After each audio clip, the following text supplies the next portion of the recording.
Human rights commission को या state human rights commission में इस बारे में कंप्लेंट पुटअप करने की कोशिश की है?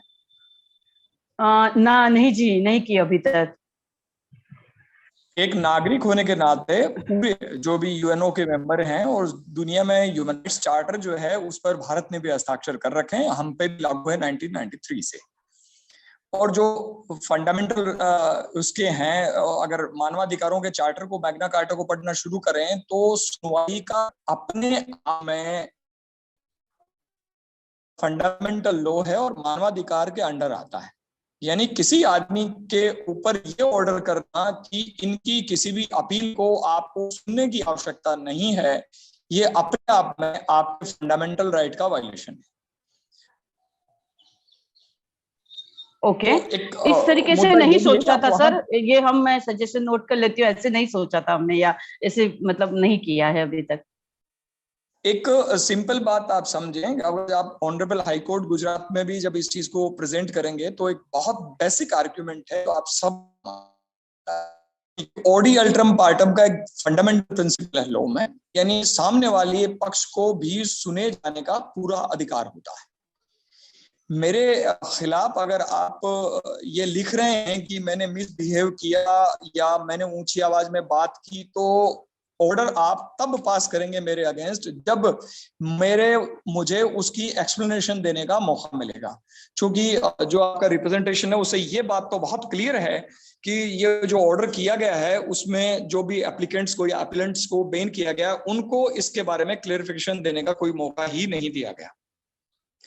अब सवाल ये है कि वहां गवाह कौन था कि जिन्होंने इस शाउटिंग को सुना।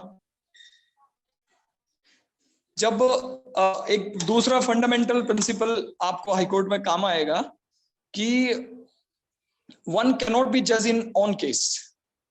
एलिगेशन कौन लगा रहा है? इंफॉर्मेशन कमिश्नर अपने कलम से एलिगेशन लगा रहे हैं कि इन्होंने शाउटिंग की या ऊंची आवाज में बात की या एलिगेशंस लगाए। क्या एलिगेशंस लगाए, क्या उनके ऑर्डर में है? सवाल यह कि उसका विटनेस कौन है।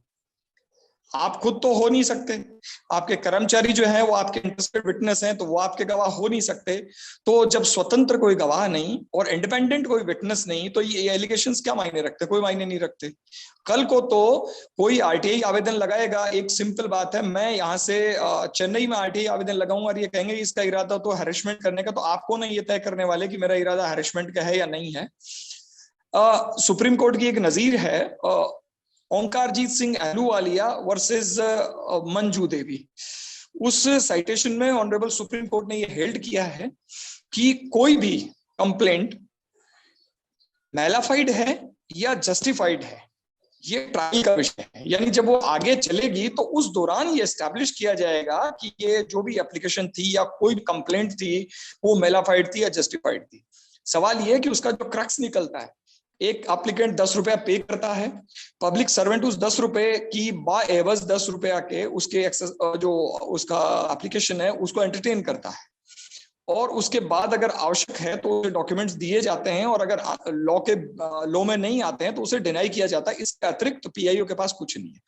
मुझे अगर 20 इंफॉर्मेशन चाहिए तो आयोग ये कहता है कि बहुत लार्जर आदित्य बंदोपाध्याय हो गया, तो मैं क्या करूंगा कि मैं 20 आवेदन लगाऊंगा। तो ये गलती तो आपकी है कि आप मल्टीपल पॉइंट्स की इंफॉर्मेशन को आप लार्जर बहुत बड़ी इंफॉर्मेशन मांग रहे हैं, तो एक एप्लीकेंट के पास रास्ता क्या बचा? तो ये मैं जहां तक समझता हूँ कि इस तरह के ऑर्डर जो हैं वो किसी तरह से मेंटेनेबल नहीं है। और ये 226 में ऑनरेबल हाई के सामने अगर इंडिविजुअल रिट में गए तो या पीआईएल में गए तो 226 में आपको इसको पीआईएल में चेंज करना चाहिए। इत्तेफाक से ये जो सिचुएशन है ये बाकी सारे कमीशंस में भी रेज हो गई है। राजस्थान में तो इन्फॉर्मेशन कमिश्नर जो हैं वो ये अपीलेंट्स वगैरह को पुलिस की धमकी वगैरह और देने लग गए हैं आजकल, और यहाँ तो पुलिस वाले भी आके यहाँ टिक गए हैं। कमिश्नर 2 पुलिस वाले बता रहे थे कोई साथी कि वहां रहने लग गए हैं। अपीलेंट का अगर नाम डिस्प्ले होता है कि 2 4 5 उसकी एप्लीकेशन एक सेम डे है तो पहले उसको थ्रीट किया जाता और उसको सुनवाई का मौका ही नहीं मिलता। तो ये आपको काम आएगा। खैर वेबिनार में आगे बहुत सूरीजन है, मैं तो बहुत छोटा साथी हूँ आपका, बट जो मुझे लगा ठीक वो मैंने आपको सजेस्ट किया, बाकी भी काम आएगा ये। Thank you sir, thank you. ठीक है ताराचंद जी, बहुत बहुत धन्यवाद। ताराचंद जी हमारे राजस्थान से बहुत ही प्रतिभावान एक वकील हैं और पेशे से वकील भी हैं और आरटीआई एक्टिविस्ट हैं, बहुत अच्छा काम कर रहे हैं। आप के जो सजेशन सुझाव हैं वो बहुत महत्वपूर्ण है। और आगे हम बढ़े